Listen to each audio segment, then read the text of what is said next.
When I look at Africa, many questions come to mind. Many times I ask myself, what would happen if Mwalimu were to rise up and see what is happening? Many times I ask myself, what would happen if Kwame Nkrumah and Patrice Emery Lumumba were to rise up and see what is happening? Because what they would be confronted with is an Africa where the Democratic Republic of Congo is unsettled.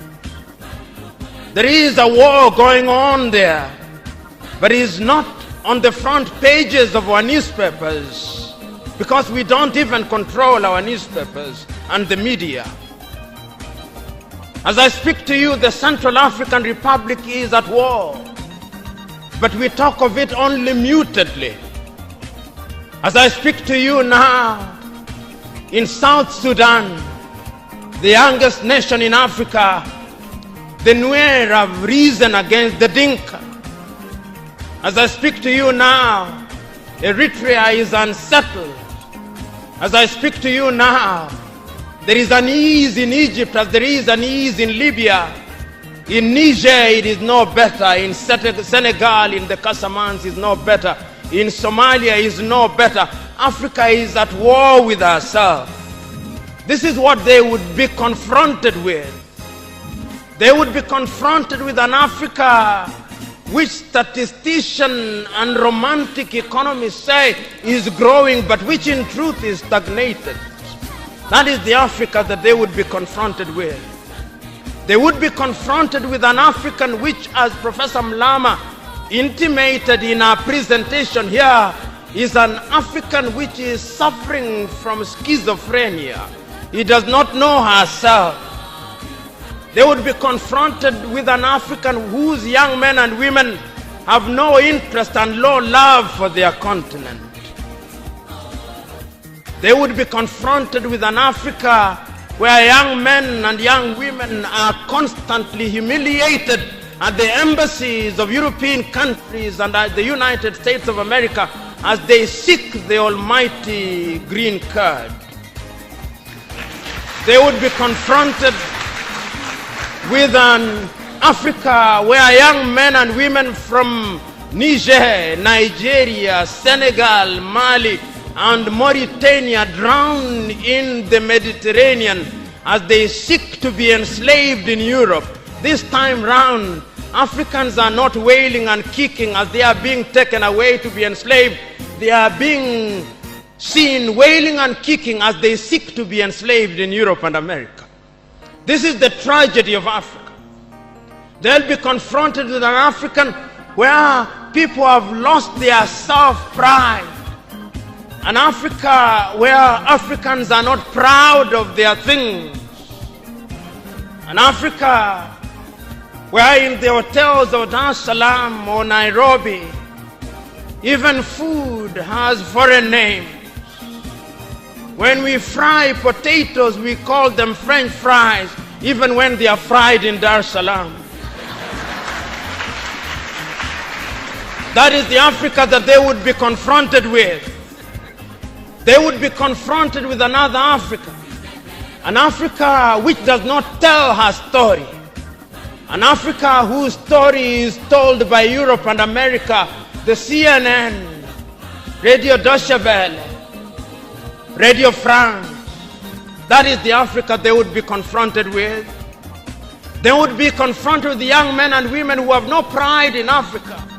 When they want to enjoy themselves, they sing the praises of football teams from Europe and America. It is Manchester United. It is Arsenal. It is Real Madrid and Barcelona, not Yanga, not Mufulira Wanderers, not Gor Mahia, not FC Leopards. No. That is the Africa that they would be confronted with. They would be confronted with an Africa which does not enjoy its theater and drama.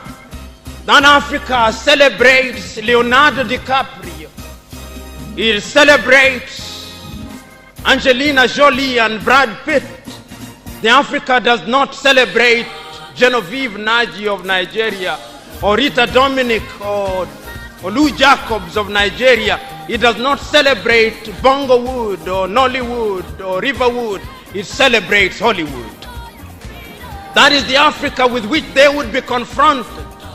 They would be confronted with African women whose greatest source of joy is cheap grade B Mexican soap opera, La Patrona, La Mujer de mi Vida, The Rich Also Cry.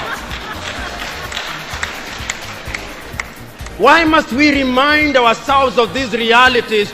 Because throughout the ages, the battle has always been the battle of the mind. And if your mind is conquered, then you are going nowhere.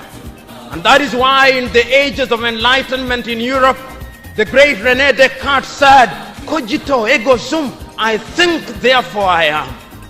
And therefore, if Africans are to begin to make a contribution in their affairs, Africans must begin to think. But the question is, are we thinking? We have universities in their numbers. Tanzania has universities including Dar es Salaam. Nairobi has universities, as indeed Kampala, as indeed South Africa, Johannesburg. We have all these universities. We have engineers. But our roads are not being made by Tanzanian civil engineers. It is the Chinese who are present in this assembly who are making our roads.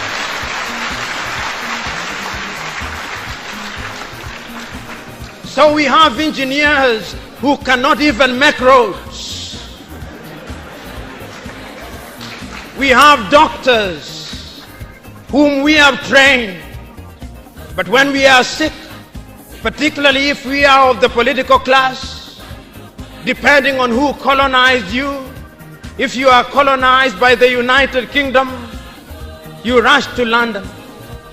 If you are colonized by the French, you rush to Paris. If you are colonized by the Portuguese, you rush to Lisbon. And if you are colonized by the Spaniards, you rush to Madrid, Spain. And recently, because the Asians are beginning to get their act together, we run to India. And very lately, because the Arabs are also beginning to get their act together, we run to Dubai. Notwithstanding that we have the Kenyatta hostels of this country, the Muhimbilis of Tanzania, the Chris Hani Baragwanaths of South Africa, and the Mama Yemos of Kinshasa in Zaire or the Democratic Republic of Congo, but we have no faith in our doctors. In the area of education, we also don't have faith. Our political class introduced something that they call free education, but it's free indeed, free of knowledge.